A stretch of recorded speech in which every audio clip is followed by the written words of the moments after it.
Ya, halo Infinite Audit Friends, selamat datang dalam Infinite Audit Talks pada episode ke-18. Yeay! Nah, di kesempatan hari ini kita bakalan chit-chat tentang komite audit. Pasti teman-teman udah tahu nih, kalau komite audit itu punya peran penting banget untuk bisa helping organization atau dalam hal ini direksi untuk pemenuhan tata kelola perusahaan yang optimal atau yang baik gitu. Nah, kita bakal kupas terkait dengan isu komite audit, baik itu di public sector maupun di private sector. Dan sebagai pertanyaan awal, I wanna throw some ini ya basic questions gitu. Tapi sebelumnya aku pengen tanya dulu nih, apa sih sebenarnya komite audit? Oke, thank you Bunga. Hello Infinite Friends. Hari ini kita akan bahas sebuah topik yang menarik banget nih, tentang keberadaan dan fungsi dari komite audit. Nah, untuk pertanyaan pertama, kita akan bahas nih tentang apa sih sebenarnya komite audit itu sendiri. Nah, komite audit sendiri sebenarnya adalah komite gitu ya, Dewan Direksi Organisasi yang bertanggung jawab untuk mengawasi proses pengawasan. Terus dia juga bisa memilih shift audit eksekutifnya gitu. Terus juga dia akan ikut mengawasi gitu ya proses pengawasan internal maupun eksternal.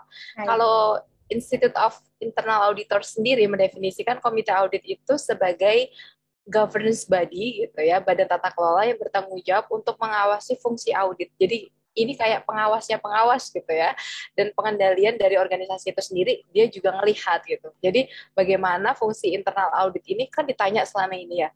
Terus auditor tuh yang ngawasin siapa gitu. Nah ini nih jawabannya. Kita punya komite audit. Jadi kalau Institut Internal Auditor sendiri juga nyebutin bahwa komite audit sendiri itu adalah kunci utama pembangunan governance gitu. Jadi untuk pengawasan internal, governance-nya ya dengan memiliki komite audit ini sendiri gitu. Kalau tugas pokoknya tadi udah disebutin sama Bunga gitu ya, bahwa intinya dia membantu Dewan Komisaris atau pimpinan tertinggi organisasi, kalau kementerian ya menteri gitu ya, dalam melakukan fungsi pengawasan terhadap organisasinya gitu. Disebutkan juga tadi kalau sebenarnya salah satu unsur kelembagaan dalam kerangka good governance sendiri itu gimana dia bisa memberikan kontribusi yang tinggi dalam uh, bentuknya adalah penerapan komite audit sendiri. Jadi keberadaannya dianggap mampu gitu ya, atau diharap mampu meningkatkan kualitas pengawasan internal audit, terus juga mampu meningkatkan mekanisme check and balance gitu ya. Jadi tadi internal auditornya punya check and balance-nya juga gitu ya. Dan akhirnya itu ditujukan untuk ngasih perlindungan yang optimum buat organisasinya, buat pemegang stakeholders-nya gitu ya, pemegang saham, terus pemangku kepentingan tentunya gitu. Nah, kenapa sih komite audit ini kenapa harus dibentuk gitu ya? Jadi kalau di sektor private sendiri gitu ya, itu dipersyaratkan gitu ya, ada peraturan OJK, ada peraturan BI juga gitu, yang mewajibkan perusahaan publik itu memiliki komite audit gitu. Nah kalau di kita di sektor publik gitu ya, intinya adalah membantu kita untuk bisa meraih internal audit capability model level 4 gitu. Jadi kalau kita bercita-cita untuk naik ke level 4 gitu ya salah satu instrumen yang harus kita miliki ini adalah komite audit. Komite audit sendiri biasanya terdiri dari 3 orang gitu ya, tapi bisa maksimal sampai kalau praktik yang saya tahu maksimal sampai 6 gitu ya. Ada satu ketua dan 2 anggota gitu. Terus biasanya dia juga masa menjabatnya itu 1 periode dan bisa dipilih 1 periode berikutnya gitu. Maksimal Terus dua gitu juga ya, Mbak. siap. Dan dia punya persyaratan-persyaratan gitu ya. Dia punya integritas yang baik, dia paham tentang laporan keuangan, terus punya latar belakang pendidikan yang sesuai gitu, bisa akuntansi, keuangan, hukum gitu-gitu ya. Tergantung aspek apa yang mau di cover gitu. Gitu sih. Jadi intinya komite audit itu penting banget sih buat organisasi. Tapi untuk lebih detail lagi tahu sepenting apa sih komite audit buat organisasi, saya akan tanya ke Bunga nih. Kenapa sih komite audit itu diperlukan? Oke, thank you Mbak. Tadi udah banyak dijelasin ya tentang what's basically komite audit gitu sama Mbak Im. Nah, kenapa sih sebenarnya komite audit ini tuh diperlukan? Aku pengen coba capture dari dua sudut pandang ya, international point of view gitu. Nanti aku pengen lihat dari Securities and Exchange Commission dan juga bagaimana kemudian praktiknya di Indonesia gitu, biar mungkin kebayang gitu what's basically the difference.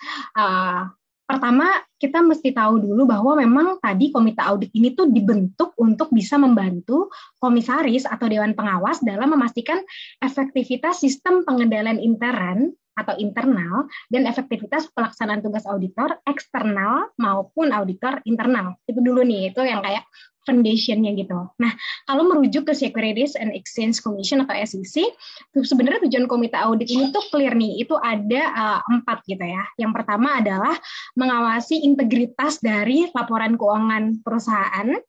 Lalu kemudian yang kedua, itu rechecking tuh kualifikasi dan kemandirian auditor independen atau auditor eksternal atau auditor luar gitu ya.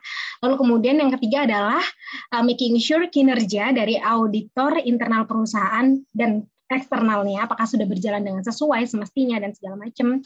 Dan yang keempat adalah memastikan kepatuhan perusahaan terhadap undang-undang atau peraturan yang berlaku, at least basic law-nya sudah comply gitu. Nah itu apa yang kemudian disyaratkan oleh Securities and Exchange Commission. Nah gimana nih kalau praktiknya di Indonesia? Aku bakalan capture satu contoh yang mungkin udah established gitu ya dari Badan Pengawasan Pasar Modal, di mana disebutkan bahwa sebetulnya tujuan komite audit ini tuh ada 4 juga nih yang kurang lebih sama, tapi dia berfokus pada satu, meningkatkan kualitas dari laporan keuangan. Terus 2, ini terkait dengan kultur, terkait dengan bagaimana sih sebenarnya creating culture disiplin dan juga culture pengendalian yang dapat mengurangi kesempatan terjadinya penyimpangan atau fraud di dalam pengelolaan perusahaan. Lalu yang ketiga adalah meningkatkan efektivitas fungsi audit internal maupun eksternal. Ini ya similar ya dengan SEC tadi. Dan yang terakhir adalah identify hal-hal apa sih sebetulnya yang perlu menjadi fokus Dewan Komisaris. Jadi itu tadi mungkin 2 jenis point of views yang mungkin penting banget gitu kalau misalkan kita ditanya tentang sebenarnya kenapa sih ini diperlukan. Maka itu adalah masing-masing 4 key aspek yang di-highlight oleh SEC maupun oleh salah satu contoh gitu di Indonesia yang memang sudah cukup established. Okay, next questions. Kita bakal going deeper nih tentang tugas dan fungsi komite audit. What's basically Mbak tugas-tugas dan juga fungsi-fungsi dari komite audit ini? Oke, thank you Bunga. Nah, sejalan dengan apa yang sudah Bunga sampaikan sih, sebenarnya saya akan kayak sedikit mengulang gitu ya, dan memperdalam lagi sebenarnya apa sih role dari komite audit itu sendiri gitu. Tadi beberapa sudah disebutkan sama Bunga, tapi saya mungkin akan lebih mengelaborasi lagi gitu ya. Yang pertama, dia tuh punya role, semua role-nya tuh tentu oversight ya, karena dia intinya adalah mengoversight dari internal audit sendiri gitu. Nah, yang pertama, dia akan mengoversight dari pelaporan keuangan dan proses akuntansi dari organisasi itu sendiri. Ini kayak role secara gitu ya. Kalau kita ngomongin audit tuh, audit yang paling populer adalah audit keuangan gitu. Jadi kenapa role ini jadi kayak role yang ada ditaruh di tengah gitu ya. Role untuk mengoversight laporan keuangan dan proses akuntansi. Jadi bagaimana memastikan bahwa memang pelaporan keuangan kita, proses akuntansi kita itu sudah dilakukan dengan ya tadi prinsip-prinsip laporan keuangan yang baik gitu ya, sudah dilakukan dengan penyajiannya itu memang benar sesuai dengan standar akuntansi dan sebagainya gitu ya. Itu yang pertama. Yang kedua, bagaimana dia juga punya fungsi oversight terhadap internal auditor dan external auditors. Jadi memastikan bahwa kedua fungsi ini sudah berjalan terus efektif gitu ya, terus mematuhi kaidah-kaidah atau regulasi yang berlaku gitu ya terkait dengan kedua fungsi ini gitu. Terus bagaimana kedua fungsi ini juga membantu chief audit eksekutif tentu akan melihat apakah ini tumpang tindih, tapi dia akan bantu oversight gitu ya. Jadi terutama tadi dua fungsi internal dan eksternal dia akan bantu oversight, memastikan dua-duanya jalan dengan efektif gitu ya.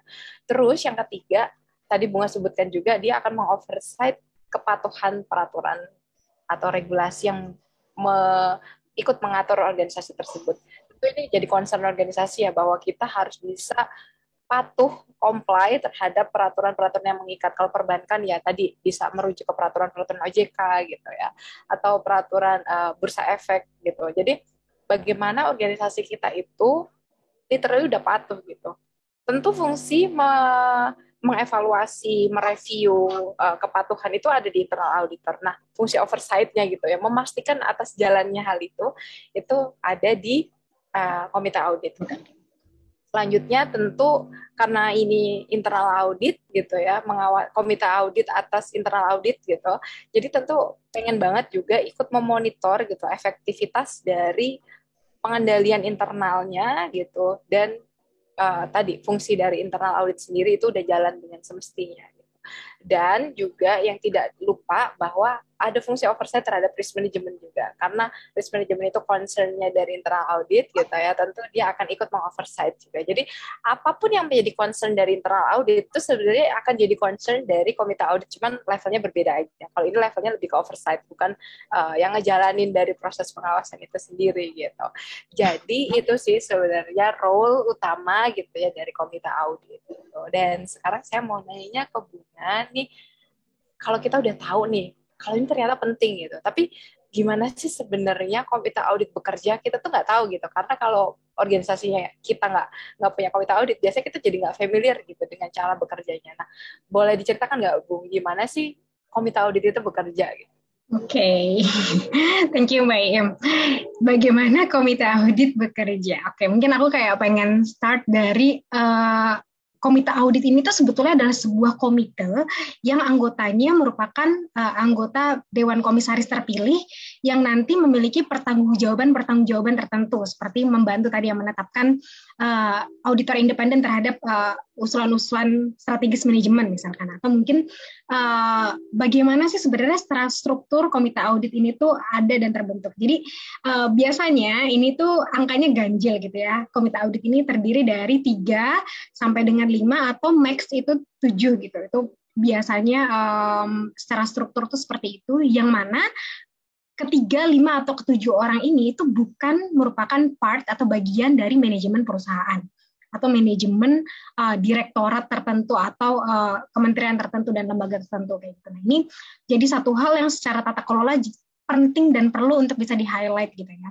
Nah, karena tadi kita udah mulai tahu nih, komite audit itu merupakan satu kelompok yang sifatnya independen dan diangkat secara khusus serta memiliki pandangan terkait dengan sistem pengawasan internal perusahaan.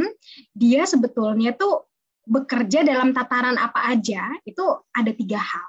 Jadi komite audit itu memiliki tanggung jawab pada 3 bidang utama. Yang pertama adalah financial reporting, lalu kedua corporate governance, dan yang terakhir adalah corporate control. Nah, terkait financial reporting, corporate governance, dan corporate control ini apa aja sih sebenarnya yang kemudian di-highlight oleh, yang perlu gitu ya, di-highlight oleh si komite audit ini. Pertama, terkait dengan laporan keuangannya dulu nih, atau financial reporting. Jadi si komite audit ini sebenarnya memiliki tanggung jawab gitu, memiliki peran untuk memastikan bahwa laporan yang kemudian dibuat oleh manajemen ini sudah memberikan gambaran yang sebenarnya terkait dengan kondisi keuangan, atau mungkin terkait kondisi hasil usaha, rencana dan komitmen perusahaan jangka panjang. Jadi ini tadi sebenarnya kita udah beberapa kali sempat capture ya, betapa pentingnya peranan dia untuk ngecek nih, memberikan oversight nih terhadap financial reporting. Tapi fokusnya apa? Ternyata fokusnya di 3 hal gitu. Jadi bagaimana kondisi current condition, lalu kemudian planning, dan juga komitmen secara jangka panjang atas kondisi finansial perusahaan. Itu yang perlu dilihat oleh si komite audit. Lalu kemudian yang kedua adalah terkait dengan governance-nya gitu ya, corporate governance-nya, tata kelola perusahaannya. Komite audit ini bertanggung jawab untuk memastikan bahwa perusahaan itu telah dijalankan sesuai dengan undang-undang dan peraturan yang berlaku, dan juga ini ada tambahan etika yang dipahami oleh perusahaan sebagai etika atau value yang mereka anut gitu, dan juga melakukan pengawasan secara efektif terhadap benturan kepentingan dan kecurangan yang dilakukan oleh kemungkinan ya manajemen atau mungkin karyawan dari perusahaan gitu. Jadi tadi kita lebih dalam lagi bahwa ternyata bukan hanya compliance terhadap law-nya aja nih gitu, terhadap hukumnya aja nih, tapi ternyata juga ethics-nya, bagaimana kemudian dia membangun dan mendorong organization culture itu juga ternyata masuk gitu di dalam corporate governance ini gitu. Dan kemudian bagaimana juga dia mencoba untuk bisa mewadahi gitu ya benturan-benturan kepentingan yang kemungkinan ada dan kecurangan potensi-potensi yang kemudian muncul. Nah, yang terakhir ini adalah terkait dengan corporate control. Bagaimana sebetulnya dari sisi pengawasan perusahaan, komite audit ini memiliki tanggung jawab untuk mengawasi company, termasuk di dalamnya, atas hal-hal yang berpotensi mengandung risiko, baik itu inherent risk maupun potential systemic risk gitu, terutama karena kan memang yang punya komite audit tuh biasanya adalah perusahaan-perusahaan dengan skala yang sudah besar dan mature gitu ya. Dan bagaimana sebetulnya sistem pengendalian intern ini tuh bisa dimonitor dengan baik. Bagaimana kemudian proses pengawasannya dimonitor dengan cukup gitu, dengan sufficient oleh si internal audit. Itu sih mungkin kerangka-kerangka bagaimana sih sebetulnya si komite audit ini tuh ideally gitu ya bekerja gitu. Nah, tadi kita ada diskusi soal bagaimana sebenarnya they works gitu ya. Nah, selanjutnya aku pengen tanya tentang apa sih Mbak, mungkin kayak Mbak Im pengen sharing atau pengen cerita gitu tentang komite audit yang mungkin Mbak Im tahu gitu, biar kita practically itu gimana gitu. Silakan Mbak. Oke, thank you. Nah, kalau kita ngomongin praktik gitu ya, paling pas kan kalau kita ngomongin yang benar-benar kita kenal gitu. Dan buat saya yang benar-benar saya kenal tentu yang ada di organisasi sendiri gitu ya, komite audit Kementerian Keuangan gitu.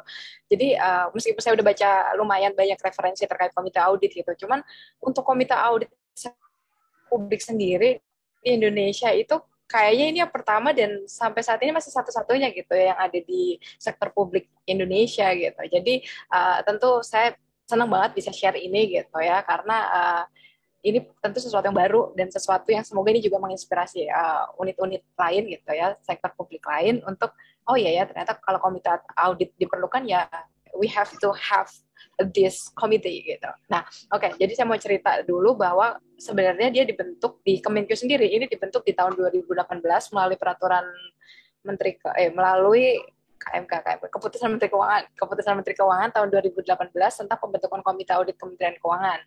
Jadi sebenarnya waktu itu kita ingat banget nggak sih waktu itu IACM level kita tuh 3, terus untuk naik ke level keempat ini salah satu yang memang diperlukan gitu, dan memang kita sadar bahwa kita perlu punya komite audit waktu itu karena dia adalah tadi udah disebutin bahwa dia adalah kunci utama pembangunan governance gitu ya untuk internal audit.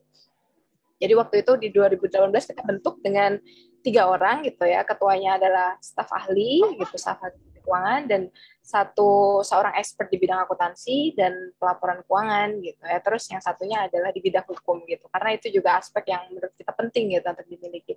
Jadi komite audit Kementerian Keuangan sampai sekarang gitu ya, dari sejak dibentuk 2018 sampai sekarang isinya 3 orang gitu ya, dengan tadi spesialisasi seperti yang saya sebutkan gitu.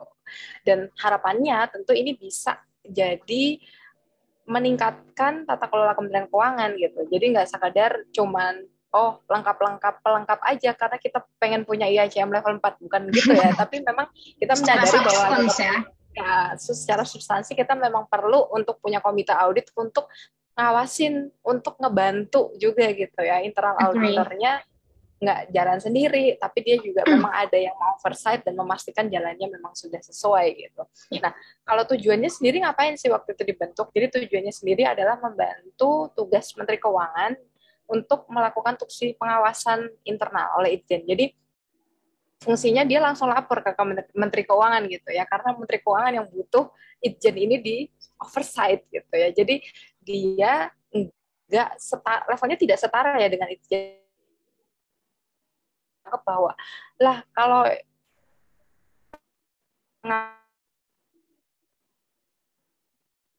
posisinya gimana ini gitu, yang membantu Menteri Keuangan gitu ya untuk melaksanakan tugas pengawasan gitu. Terus sebenarnya dalam fungsinya gitu dia menilai dan memastikan Itjen ini udah memperhatikan kebutuhan menteri, udah memperhatikan kebutuhan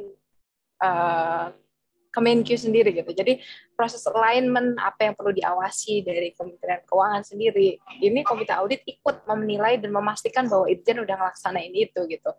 Dan komite audit ini dipastikan tidak overlapping dengan Itjen gitu. Jadi tadi udah saya sebutin bahwa beda gitu. Kalau yang satu tuh ngejalanin gitu ya, yang satu ini oversight. Jadi jangan dianggap Kalau kita udah punya komite audit, ngapain? Nanti sama gitu fungsinya sama internal auditor.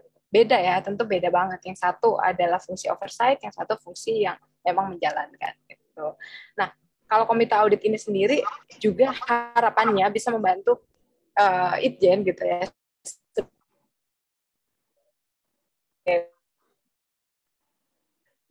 pengawasan internal untuk menjadi keuangan. Kalau komite audit ini adalah strategic partnernya Itjen gitu ya, maka Itjen adalah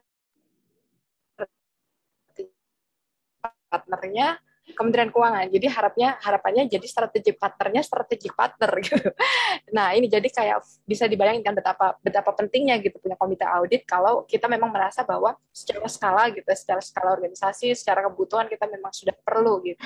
Oke, dan yang unik juga nih, kalau selain Menteri Keuangan dan pimpinan unit eselon 1 gitu ya, sebenarnya survei kepuasan dari kinerja Itjen sendiri itu salah satunya juga ditujukan ke komite audit. Jadi komite audit sendiri ikut menilai apakah Itjen ini sudah tepat, sudah efektif dalam menjalankan tugasnya. Jadi bagus banget ya ini ada yang mengoversight fungsi pengawasan internal, memastikan dia memang efektif dan berjalan dan memberikan hasil yang memuaskan bagi para stakeholders. Gitu sih sedikit cerita tentang komite audit yang ada di Kementerian Keuangan. Oke, nah sekarang berhubung kita sudah ngomongin sampai realnya gitu, tapi pengen tahu sih, apakah tadi masih ada narasi-narasi ya gitu, bahwa sebenarnya jangan dia tumpang tindih gitu ya, jangan dia sebenarnya hanya untuk memenuhi aspek IACM level 4 gitu. Nah, kalau menurut Bunga nih, kalau saya meminta untuk diyakinkan gitu, seberapa penting sih komite audit gitu, boleh nggak disampaikan sih Bung, seberapa penting komite audit untuk organisasi gitu? Sure. Thank you Mbak Im. Ya, jadi seberapa penting komite audit tadi mungkin kita udah banyak bicara tentang apa ya, hal-hal yang sifatnya sense based gitu dan mungkin tata kelola gitu ya dan segala macam. Nah, aku pengen kayak menjawab ini lewat angka-angka yang menurutku jadi clear banget gitu sih sebenarnya seberapa penting si komite audit ini. Ada satu penelitian gitu yang menarik yang dilakukan oleh Tumpul Manik gitu. Judulnya adalah Analisis Pengaruh Kepemilikan Manajemen, Komisaris Independen, Komite Audit, Umur Perusahaan terhadap kinerja perusahaan. Jadi bagaimana sebetulnya ini bakal mempengaruhi ini ya efektivitas goals juga dan segala macam gitu. Nah, sampelnya ini dia pakai 35 perusahaan yang terdaftar di Bursa Efek Indonesia dan dilakukan selama ini ya range atas time series datanya itu dalam 4 tahun gitu. Nah, hasil penelitian dia pakai t-test BTW. Dia pakai t-test itu hasil penelitian itu menunjukkan bahwa yang berpengaruh signifikan terhadap kinerja perusahaan itu tuh ada 3 hal gitu ya. Yang pertama ini bagaimana kemudian ada pengaruh signifikan dari sisi kepemilikan manajemen dan juga komisaris independen. Jadi bagaimana sih sebenarnya si komisaris independen ini tuh ternyata memiliki peran positif tadi ya, poinnya 9,1%, which is good gitu. Lalu kemudian yang kedua, ini pengaruh signifikan juga, itu komite audit. Ini jadi menarik ya, jadi bukan lagi sense based gitu nih. Jadi 27% berdasarkan t-test yang tadi dilakukan melalui 35 sampling yang diambil dari perusahaan-perusahaan yang terdaftar di Bursa Efek, itu menunjukkan bahwa ternyata ini ya secara positif mendukung ketercapaian goals dan juga mengoptimalisasi kinerja perusahaan. Lalu yang ketiga, ini adalah faktor unsignificant-nya, di mana hal yang kemudian tercapture adalah kepemilikan instansi. Jadi tadi ya, 3 yang kemudian clear banget terlihat, 2 secara positif betul-betul mendukung gitu ya. Tadi termasuk komite audit dan angkanya cukup besar gitu ya, 27,7% berdasarkan t-test yang mereka ambil. Dan menurutku sih itu kayak clearly defined gitu, bahwa memang peran oversight yang dilakukan oleh si komite audit ini ternyata bisa help loh si organisasi untuk bisa optimizing gitu ya dari sisi-sisi yang kemudian rasanya krusial untuk bisa dimaksimalkan, baik itu melalui sudut pandang internal stakeholders maupun external stakeholders. So, Infinite Audit Friends, itu dia cerita kita tentang Komite Audit di kesempatan hari ini. We do really enjoy the session. Dan buat teman-teman, buat Infinite Audit Friends kalian yang pengen diskusi bareng kita, silahkan banget untuk bisa drop your comments di kolom komentar di bawah ini ataupun melalui kanal Instagram maupun LinkedIn kami. Instagramnya bisa mention direct message ke @gresika.bunga atau @nurimroaton atau bisa juga lewat LinkedIn kita ada di Gresika Bunga Silvana atau di Nur Imroaton Solehat. Jadi teman-teman, sampai jumpa pekan depan di episode ke-19. Dadah! Terima kasih. Terima kasih.